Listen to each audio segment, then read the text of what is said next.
BJD କି କାନ ମୋଡ଼ିକି ଚାପୁଡ଼ା ମାରି ପ୍ରଶ୍ନ ପଚାରିବାର ଆବଶ୍ୟକତା ଅଛି। ହଉ ତୁମେ ବାଉଦିନ ମାନେ କଥାବାର୍ତ୍ତା କରୁଥିଲ ଓଡ଼ିଶାର ସାମଗ୍ରିକ ବିକାଶ ପାଇଁ ଆମେ ଅଶ୍ୱିନୀ ବୈଷ୍ଣବଙ୍କୁ ପଠାଇଦେଲୁ।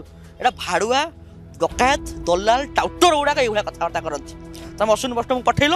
ଅଶ୍ୱିନୀ ବୈଷ୍ଣବଙ୍କର କ୍ୟାରେକ୍ଟର କ'ଣ? ନବୀନ ପଟ୍ଟନାୟକ ତାଙ୍କର ଯିଏ ମୁରବୀ ସେ ନୁଚିଲେଣି ଦିଲ୍ଲୀରେ। ଏବେଠାରୁ ନୁଚିଲେଣି। ଏବେଠୁ ଜାଣିଲେଣି ଯେ ଲୋକ ଟେକା ମାରିବେ ଅଣ୍ଡା ମାରିବେ ନବୀନ ପଟ୍ଟନାୟକ। ଏବେଠାରୁ ନୁଚିଲେଣି। ଆଉ ଅପେକ୍ଷା କରନ୍ତୁ ପଞ୍ଚାୟତ ଇଲେକ୍ସନ ପରେ କେହି ବିଧାୟକ ନଥିବେ। କଂଗ୍ରେସକୁ ଲୋକ ଗ୍ରହଣ କରି ନବୀନ ପଟ୍ଟନାୟକ ଗଲାଥରକ ବିଧାନସଭା ନ ଆସିକି ନବୀନ ନିବାସ ଲୁଚୁଥିଲେ। ଆଜି ଓଡ଼ିଶାରେ ନ ରହିକି ବର୍ତ୍ତମାନ ଦିଲ୍ଲୀ ଲୁଚୁଛନ୍ତି। କାହିଁକି? Instruction of Narendra Modi. ବିଧାନସଭା 7 ଦିନ କୋଉଠି ରଖାଯାଏ ନାହିଁ। ଏ କାହିଁକି ରଖିଲେ, କ'ଣ ପାଇଁ ରଖିଲେ, ଲୋକଙ୍କର କ'ଣ ଉନ୍ନତି ହେବ? 20 ଦିନ ଜାଗାରେ 7 ଦିନ ରଖିଛନ୍ତି। ଆମେ ଆଜି ପର୍ଯ୍ୟନ୍ତ ବୁଝିପାରିଲୁ ନାହିଁ।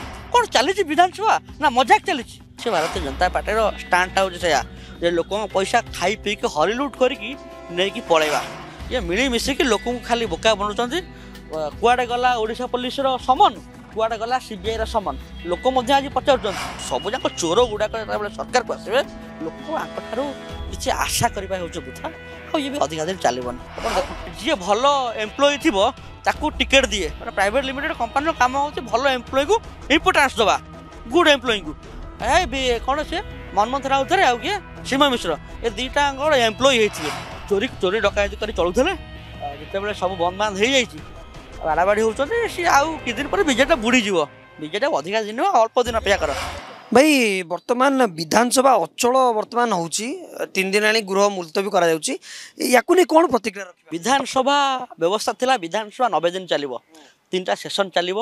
ମନସୁନ୍ ସେସନ୍, ୱିଣ୍ଟର ସେସନ୍ ଚାଲିବ, ସମର ସେସନ୍ ଚାଲିବ। 90 ଦିନରୁ ତାକୁ ଏମାନେ କାଟି କୁଟି କାଣି 60 ଦିନରେ ପହଞ୍ଚାଇଲେ। ବିଧାନସଭା କେତେ ଦିନ ଚାଲୁଛି?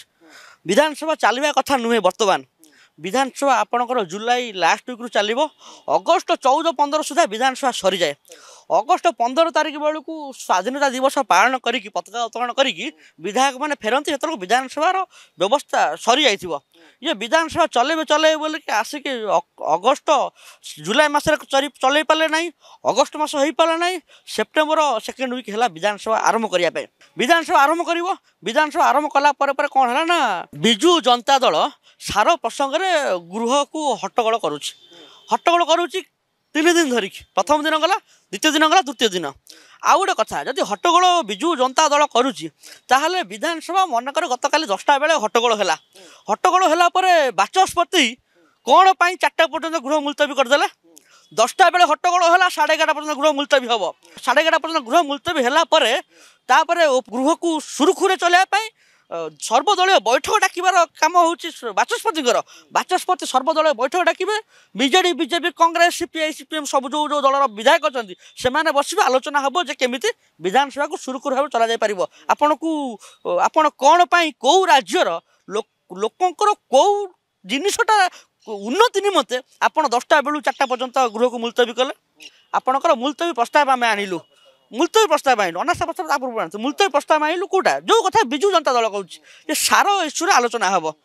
ଆମେ କହିଲୁ ଠିକ୍ ଅଛି, ସାର ଇସ୍ୟୁରେ ଆଲୋଚନା ହେବ, ଠିକ୍ ଅଛି। ଚାଷୀ କୃଷକର କଥା, ସାର ଇସ୍ୟୁରେ ଆଲୋଚନା ପାଇଁ ଆମେ ମୁଲତବୀ ପ୍ରସ୍ତାବ ଆଣିଲୁ। ମୁଲତବୀ ପ୍ରସ୍ତାବରେ ଉତ୍ତର ଦେଇଥାନ୍ତେ କିଏ? କୃଷିମନ୍ତ୍ରୀ କେବି ସିଂ ଯେଉଁ ଉପମୁଖ୍ୟମନ୍ତ୍ରୀ ଅଛନ୍ତି।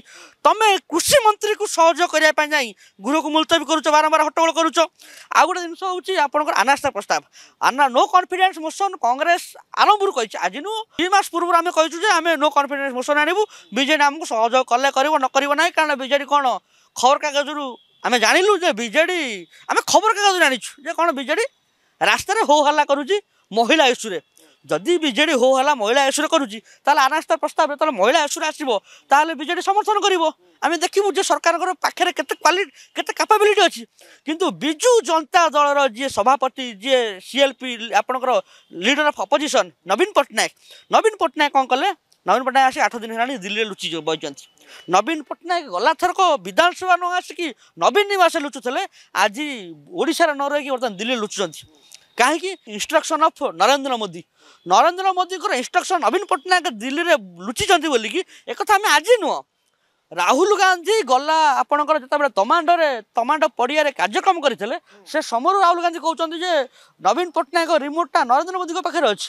नरेंद्र मोदी नवीन पट्टनायक डाकी कहते तुम आसी दिल्ली लुच एठी तुम हुई भी जारी कर जे तुम एठी हो हल्ला कर किए विधानसभा आउ आलोचना हेनी आम रखीचु 7 दिन विधानसभा आंकर ये दी जनकर मिलित बर्तमान विधानसभा विधानसभा 7 दिन कौटी रखा जाए ना ये कहीं रखिले कौन पर रखिले लोकंर कौन उन्नति हम 20 दिन जगह 7 दिन रखिंट आम आज पर्यटन बुझीपालु ना प्रमीला मल्लिक 3 दिन तले गोटे आंकर वीडियो कॉन्फ्रेंसिंग रे गोटे मीटिंग होता विजु जनता दलर 50 जन विधायक एक्सक्लूडिंग नवीन पट्टनायक आउ किसी छाड़ी जो विधायक मीटिंग होता वीडियो कॉन्फ्रेंसिंग रे से जगार BJD chief whip opposition party chief whip जे प्रमीला मल्लिक सी विधायक मान निर्देश देले जे आम विधानसभा खोलु खोलु आम जाकि हट्टगोल करवा एवं विधानसभा मुलतवी हम ये जिनिस विजु जनता दल कौ लोकंर स्वार्थ साधन करुच्ची आज लोक पचारुंट जदि ये कथा मिछ ताहले मो ना मत एम पचारती कथार प्रमाण आम कौट पाइलु ये कथा सत जे प्रमीला मल्लिक विजु जनता दलर विधायक इंस्ट्रक्शन देती चीफ हिसाब से जे आपण विधानसभा को मुलतवी करवा सारा प्रसंग में 7 दिन सरीगला सरीज ये कथा विजु जनता दल करुच्ची विजु जनता दल भारतीय जनता पार्टी गोटा मिलित भाव में विधानसभा को बंद करमाने कहते आम हट्टगोल करके विधानसभा मुलतवी करूँ आ तुम से मुलतवीर समयटा को दिन 10टा ରୁ 4ଟା पर्यंत कर मुलतवी समय 2 घंटा घंटाए 45 मिनिट हुए मुलतवी समय हम आज दिन 10टार मुलतवी बाचस्पति डाक 4टा पर्यंत 4टार पुणी जी हो हल्ला कर मुलतवी हो 10:30 पर्यंत कौन चली विधानसभा ना मजाक चली अनास्था प्रस्ताव आम जो उद्देश्य आनीलु जे महिला इश्यू से महिला इश्यू अनास्था प्रस्ताव आनबार आवश्यक था कारण महिला मैंने कौन कर सारा ओडावासी जानवर आवश्यकता अच्छी से जगार विजु जनता दल स्टाण्ड कौन सारा ओडावासी अपेक्षा करते गला थरक देखिले जे विजु जनता दल स्टाण्ड आपंकर उपराष्ट्रपति निर्वाचन में एथरक देखी बीजेडी सफा हो जाता कि विजु जनता दल स्टाण्ड आज पर्यटन क्लीयर करूना ये गोटे भितर भितर मिलित प्लानिंग करिकी विधानसभा को स्थगित कर विजु जनता दल भारतीय जनता पार्टी मिली मिसिकी ये मुलतवी ये हट्टगोल कर ये हट्टगोल करेंगे से मुलतवी नहीं जी 8 घंटा 6 घंटा मुलतवी ने 10टा बेलू मुलतवी हुए 4टा पर्यंत 6 घंटा मुलतवी कौन पाई विधानसभा तमें आज पर्यंत बाचस्पति डाकिले सर्वदलीय बैठक में आप आसतु बसिक आलोचना करवा गृह केन्द्र शुरू कर चल जापर एथिरे बीजेडी इनवल्व बीजेपी इनवल्व बाचस्पति कौटी ना कौटी इनवल्व आज बाचस्पति कहीं प्रश्न पचारि पारना कि बाचस्पति आज पर्यटन लोक जनइले ओडावासी को मुझे कहीं दिन 10टा ରୁ 4ଟା पर्यंत गृह को मुलतवी रखिले आपण के भावी नाला भारतीय जनता पार्टी सरकार को आस भारतीय जनता पार्टी स्टाण्डटा हो लोक पैसा खाई पी के हरिलुट करके पलैवा एमाने जमती नीरव मोदी ललित मोदी मेहुल चोक्सी विजय माल्या खाइले पीले ओडिशा भारत वर्ष धन संपत्ति खाइले आउ जहाँ बइला लुटिकी नहीं गले भारतीय जनता पार्टी ओडिशा सेगमेंट से करिवो एठी लोकंर पैसा खाइबो पीबो अयस करिवो तापरे टंका लुटिकी नहीं के माने छाड़ी पळेबे लोक भोट देइचंती लोक आज बुझुचंती जे भोट देकी आमे की पश्चाताप करूछु एवं यार से जिनस ही घटिबो भारतीय जनता पार्टी आउ अल्प दिन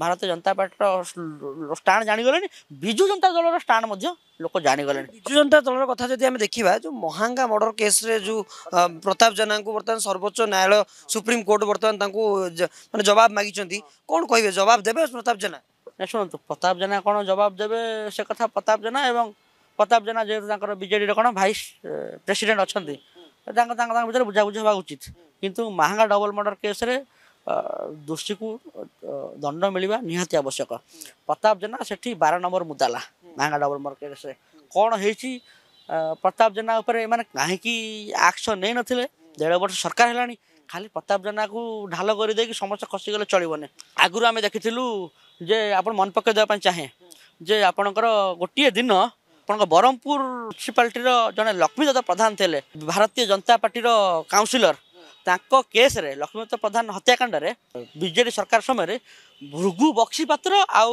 गोलोक महापात्र को नोटिस होता ओडिशा पुलिस नोटिस करता तार किछ समय भितर सांगे सांगे आपणकर सीबीआई नोटिस करथला काकू आपणकर अरुण साहू अतनु सब्यसाची आज समस्त मिसी जाइछन्ति अरुण अतनु गोलोक भृगु बक्सी पात्र अरुण अतनु भृगु बक्सी पात्र गोटाए दल रे गोलोक बर्तमान सी भी सागर मिसी जाती ये मिली मिसिकी लोक खाली बोका बनाऊँ कुआडे गला ओडिशा पुलिस समन କୁଆଡ଼େ ଗଲା ସିବିଆଇର ସମନ ଲୋକ ମଧ୍ୟ ଆଜି ପଚାରୁଛନ୍ତି ସବୁ ଯାକ ଚୋର ଗୁଡ଼ାକ ଯେତେବେଳେ ସରକାରକୁ ଆସିବେ ଲୋକ ଆଙ୍କଠାରୁ କିଛି ଆଶା କରିବା ହେଉଛି ବୃଥା ଆଉ ଇଏ ବି ଅଧିକା ଦିନ ଚାଲିବନି ଆପଣ ଦେଖନ୍ତୁ ଶ୍ରୀମୟୀ ମିଶ୍ର ଏବଂ ମନ୍ମଥ ରାଉତରାୟଙ୍କ ଭିତରେ ଯୋଉ କଣ୍ଟ୍ରୋଭର୍ସି ବର୍ତ୍ତମାନ ଚାଲିଛି ବୋଲି ଚର୍ଚ୍ଚା ହେଉଛି ଶ୍ରୀମୟୀ କ'ଣ ବିଜେଡ଼ିରୁ ତଡ଼ା ଖାଇବେ ନାଇଁ ଶ୍ରୀମୟୀ କିଏ ମନ୍ମଥ କିଏ ବି ଆମେ ଭଲ ଭାବେ ଜାଣିନୁ ବିଜୁ ଜନତା ଦଳ ଗୋଟେ ପ୍ରାଇଭେଟ ଲିମିଟେଡ୍ କମ୍ପାନୀ ଯିଏ ଭଲ ଏମ୍ପ୍ଲୟି ଥିବ ତାକୁ ଟିକେଟ୍ ଦିଏ ଗୋଟେ ପ୍ରାଇଭେଟ ଲିମିଟେଡ୍ କମ୍ପାନୀର କାମ ହେଉଛି ଭଲ ଏମ୍ପ୍ଲୟିକୁ ଇମ୍ପୋର୍ଟାନ୍ସ ଦେବା ଗୁଡ୍ ଏମ୍ପ୍ଲୟିଙ୍କୁ କ'ଣ ସେ ମନ୍ମଥ ରାଉତରାୟ ଆଉ କିଏ ଶ୍ରୀମୟୀ ମିଶ୍ର ଏ ଦୁଇଟାଙ୍କର ଏମ୍ପ୍ଲୟି ହେଇଥିବେ କାହିଁ ତାଙ୍କୁ ଆମେ ଛାତ୍ର ରାଜନୀତିରେ ଦେଖିନୁ ଯୁବ ରାଜନୀତିରେ ଦେଖିନୁ ତାଙ୍କୁ ଆମେ ପୁରୁଣା ସମୟରେ ଦେଖିନୁ ସେ କେଉଁ କଲେଜରେ ପାଠ ପଢ଼ୁଥିଲେ କେଉଁଠି ନିର୍ବାଚନ ଲଢ଼ୁଥିଲେ ଆମେ ଜାଣିନୁ ଇଏ କେତେବେଳେ କ'ଣ ଟିକେଟ୍ ପାଇଲା କ'ଣ ହେଲା ତାଙ୍କ ଭିତରେ ବାଡ଼ାବାଡ଼ି କାହିଁକି ହେଉଛନ୍ତି କ'ଣ ଚାଲିଛି ଜାଣି ସେ ବାଡ଼ାବାଡ଼ି ହେବାଟା ସ୍ୱାଭାବିକ ସେ ମାଲ କମେଇଥିଲେ ଚୋରି ଡକାୟତି କରି ଚଳୁଥିଲେ ଯେତେବେଳେ ସବୁ ବନ୍ଦ ବାନ୍ଦ ହେଇଯାଇଛି ବାଡ଼ାବାଡ଼ି ହେଉଛନ୍ତି ସିଏ ଆଉ କିଛି ଦିନ ପରେ ବିଜେଡ଼ିଟା ବୁଡ଼ିଯିବ ବିଜେଡ଼ିଟା ଅଧିକା ଦିନ ଅଳ୍ପ ଦିନ ଅପେକ୍ଷା କର ନା ନା ନା ନା ଶୁଣନ୍ତୁ ଇଏ ଯାହା ଯାହା ଅଗଣତାନ୍ତ୍ରିକ କାମ ସବୁ କରିଛନ୍ତି ଅଲ୍ଟିମେଟଲି ଗଣତାନ୍ତ୍ରିକ ବିଧି ବ୍ୟବସ୍ଥାରେ ଇଏ ନିଜେ ନିଜେ ଧ୍ୱଂସ ହେଇଯିବେ ଆକୁ ଧ୍ୱଂସ କରିବା କେହି ଆବଶ୍ୟକତା ନାହିଁ ବିଜୁ ଜନତା ଦଳ ଗୋଟେ ପ୍ରାଇଭେଟ ଲିମିଟେଡ୍ କମ୍ପାନୀ ସଟର ଟେକିଲେ ଚାଲୁଥିଲା ଏ ବହୁତ ଜିନିଷ ଅଛି କାହିଁକି ତିଆରି ହେଇଥିଲା କ'ଣ ପାଇଁ ଥିଲା ତାଙ୍କର ତାଙ୍କ ରିଜନାଲିଟି କ'ଣ ତାଙ୍କର ଓଡ଼ିଶା ପ୍ରତି ତାଙ୍କର ମାତୃଭାବ କ'ଣ ଆମେ ଓଡ଼ିଶାବାସୀ ଜାଣିପାରିଲେ ନାହିଁ ସେ କାହିଁକି ଦଳଟା ଅଛି ବି ଆମେ ଜାଣିପାରୁନୁ ସେ ଦଳଟା ରହିକି କାହିଁକି ସେ ଅଶ୍ୱିନୀ ବୈଷ୍ଣବଙ୍କୁ ପଠାଉଛନ୍ତି ତାହା ମଧ୍ୟ ଜାଣିପାରୁନୁ ଗୋଟେ ଛୋଟିଆ କଥା କହୁଛି ଅଶ୍ୱିନୀ ବୈଷ୍ଣବଙ୍କୁ ବିଜୁ ଜନତା ଦଳ କେତେଥର ପଠାଇଛି ଦୁଇଥର ପଠାଇଛି ପାର୍ଲାମେଣ୍ଟକୁ ଦୁଇଥର ପଠାଇଲା ପରେ ପ୍ରଥମ ଥର ପଠାଉ ପଠାଉ ଅଶ୍ୱିନୀ ବୈଷ୍ଣବ ହେଲେ ରେଳମନ୍ତ୍ରୀ ବାରମ୍ବାର ରେଳ ଦୁର୍ଘଟଣା ହେଲା ବାହାନଗାରେ ଲୋକ ମଲେ ଅଶ୍ୱିନୀ ବୈଷ୍ଣବ ହେଲେ ଆପଣଙ୍କର electronics and IT minister electronics IT minister Ashwini ବୈଷ୍ଣବକୁ ପଠାଇଥିଲା ବିଜୁ ଜନତା ଦଳ ଯଦି ପଚାରିବେ ଯେ ଅଶ୍ୱିନୀ ବୈଷ୍ଣବକୁ କାହିଁକି ପଠାଇଥିଲେ ସିଏ କହିବେ ଗୋଟେ କୋଅପରେଟିଭ ଫେଡେରାଲିଜିମରେ ଓଡ଼ିଶାର ସାମଗ୍ରିକ ବିକାଶ ପାଇଁ ଆମେ ଅଶ୍ୱିନୀ ବୈଷ୍ଣବକୁ ପଠାଇଦେଲୁ ଏଇଟା ଭାଡ଼ୁଆ ଡକାୟତ ଦଲାଲ ଟାଉଟର ଗୁଡ଼ାକ ଏଇଭଳିଆ କଥାବାର୍ତ୍ତା କରନ୍ତି ତମେ ଅଶ୍ୱିନୀ ବୈଷ୍ଣବଙ୍କୁ ପଠାଇଲ ଅଶ୍ୱିନୀ ବୈଷ୍ଣବଙ୍କର କ୍ୟାରେକ୍ଟର କ'ଣ ସେ ଆଗରୁ ଖଣି ବ୍ୟବସାୟୀ ଥିଲେ ଖଣି ବ୍ୟବସାୟୀକୁ ପଠାଇଲା ପରେ ସେ କ'ଣ କରିବ ବେପାର କରିବ ଅଶ୍ୱିନୀ ବୈଷ୍ଣବ ଏଇଠି ବାହାଦୁରୀ ମାନେ କଥାବାର୍ତ୍ତା କରୁଥିଲେ ଯେ ସେମି କଣ୍ଡକ୍ଟର ଦୁଇଟା ପ୍ଲାଣ୍ଟ ହେବ ମୁଁ ଆଣିକି ଓଡ଼ିଶାରେ ଏଇ କେଉଁଠି ଆପଣଙ୍କର ଏଇ ବ୍ରହ୍ମପୁର ଭୁବନେଶ୍ୱର ବ୍ରହ୍ମପୁର ତାରି ଭିତରେ ଦୁଇଟା ସେମି କଣ୍ଡକ୍ଟର ପ୍ଲାଣ୍ଟ କରିବି ସେମି କଣ୍ଡକ୍ଟର ପ୍ଲାଣ୍ଟ କାହିଁକି ବାହାଦୁରୀ ମାନେ କହିଲେ କରିବି ବୋଲି କହିଲେ କାରଣ ଅଶ୍ୱିନୀ ବୈଷ୍ଣବ ନିଜେ ହେଉଛନ୍ତି semiconductor department IT minister semiconductor plant କାହିଁକି ଓଡ଼ିଶାରୁ ସ୍ଥାନାନ୍ତରିତ ହେଇକି ଆନ୍ଧ୍ରପ୍ରଦେଶରେ ହେଲା ଅଶ୍ୱିନୀ ବୈଷ୍ଣବ ପ୍ରଶ୍ନ ପଚାରିଲେଣି ବିଜେଡି କି କାନ ମୋଡ଼ିକି ଚାପୁଡ଼ା ମାରି ପ୍ରଶ୍ନ ପଚାରିବାର ଆବଶ୍ୟକତା ଅଛି ହଉ ତମେ ବାହାଦୁରୀ ମାନେ କଥାବାର୍ତ୍ତା କରୁଥିଲ ଯେ ଅଶ୍ୱିନୀ ବୈଷ୍ଣବଙ୍କୁ ପଠାଇଲେ ଆମର କ'ଣ କୋଅପରେଟିଭ ଫେଡେରାଲିଜିମରେ ସାମଗ୍ରିକ ବିକାଶ ହେବ କାହିଁ ଏଇ ବିକାଶଟା ହେଉଥିଲା କାହିଁକି ହେଇପାରିଲାନି ଏଇଠି ଓଡ଼ିଶାରେ ସେମି କଣ୍ଡକ୍ଟର ପ୍ଲାଣ୍ଟ ବସିଥିଲେ ଓଡ଼ିଆ ଯୁବକ ନିଯୁକ୍ତି ପାଇଥାନ୍ତେ ଆପଣ ଚନ୍ଦ୍ରବାବୁ ନାଇଡୁ ନରେନ୍ଦ୍ର ମୋଦି ଆଉ ଅଶ୍ୱିନୀ ବୈଷ୍ଣବ କଲର ଧରି ଧମକେଇଲେ କହିଲେ ପ୍ଲାଣ୍ଟ ଆଣିକି କେଉଁଠି ବସାଅ ଆନ୍ଧ୍ରପ୍ରଦେଶରେ ବସାଅ ନରେନ୍ଦ୍ର ମୋଦି ଆଉ ଅଶ୍ୱିନୀ ବୈଷ୍ଣବ ଦୁଇ ଚାରି ଚାପୁଡ଼ା ଖାଇକି କାନ ମୋଡ଼ିକି ନିଜର କହିଲେ ପ୍ଲାଣ୍ଟକୁ ଓଡ଼ିଶାରୁ ନେଇକି ଆନ୍ଧ୍ରପ୍ରଦେଶରେ ବସାଇଛନ୍ତି ସେମି କଣ୍ଡକ୍ଟର ପ୍ଲାଣ୍ଟ ଯେମିତି ଓଡ଼ିଶାର ଆନ୍ଧ୍ରପ୍ରଦେଶରେ ବସିଲା ଆଙ୍କର ଓଡ଼ିଶା ପ୍ରତି ଥିବା କୋଅପରେଟିଭ ଫେଡେରାଲିଜିମ୍ ସାମଗ୍ରିକ ବିକାଶର ଇଏ ହେଉଛି ଗୋଟେ ଜ୍ୱଳନ୍ତ ଉଦାହରଣ ଇଏ ଜିନିଷ ହେବନି ଇଏ ଦଳ ବି ଚାଲିବନି ବିଜେଟା ବୁଡ଼ିଯିବ ନବୀନ ପଟ୍ଟନାୟକ ତାଙ୍କର ଯିଏ ମୁରବୀ ସେ ନୁଚିଲେଣି ଦିଲ୍ଲୀରେ ଏବେଠାରୁ ନୁଚିଲେଣି ଏବେଠୁ ଜାଣିଲେଣି ଯେ ଲୋକ ଟେକା ମାରିବେ ଅଣ୍ଡା ମାରିବେ ନବୀନ ପଟ୍ଟନାୟକ ଏବେଠାରୁ ନୁଚିଲେଣି ଆଉ ଅପେକ୍ଷା କରନ୍ତୁ ପଞ୍ଚାୟତ ଇଲେକ୍ସନ ପରେ କେହି ବିଧାୟକ ନଥିବେ କଂଗ୍ରେସକୁ ଲୋକ ଗ୍ରହଣ କରିବେ କଂଗ୍ରେସକୁ ଲୋକ ଗ୍ରହଣ କରିବେ ନା ଲୋକ ତାର ଉତ୍ତର ଦେଇପାରିବେ ବେଟର ହେବ ଲୋକଙ୍କୁ ଆପଣ ପଚାରନ୍ତୁ ଜନସମାଜରେ ପଚାରନ୍ତୁ ଯେ ଲୋକ କଂଗ୍ରେସକୁ ଗ୍ରହଣ କରୁଛନ୍ତି ନା ନାହିଁ ଲୋକ କଂଗ୍ରେସର କାର୍ଯ୍ୟକଳାପ ଦେଖୁଛନ୍ତି ନା ନାହିଁ କଂଗ୍ରେସ ଲୋକଙ୍କ ପାଖରେ କେତେ ବିଶ୍ୱାସ ଭଞ୍ଜନ ହେଇଛି ତାର ଏକ୍ଜାମ୍ପଲ୍ ହେଉଛି ଗଲାଥରକ 9ଟା ଥିଲେ ଏଥରକ 14ଟା ବିଧାୟକ ଗଲାଥରକ ଭାରତ ବର୍ଷରେ ସମୁଦାୟ 50ଟା 52ଟା ଏମ୍ପି ଥିଲେ ଏବେ 100 ଏମ୍ପି ହେଲେଣି ଲୋକ ଗ୍ରହଣ କରୁଛନ୍ତି ନା ନାହିଁ ଆପଣ ଜାଣିଛନ୍ତି ଆମେ ନିଜ ପିଠି ନିଜ ଠୋକି ବାଡ଼େଇଲେ କିଛି ଲାଭ ହେବନି ଲୋକ କହିବା ଦରକାର ଲୋକ ଗ୍ରହଣ କରିବା ଦରକାର ଲୋକ ଗ୍ରହଣ କରୁଛନ୍ତି ଆପଣ ଲୋକଙ୍କୁ ପଚାରନ୍ତୁ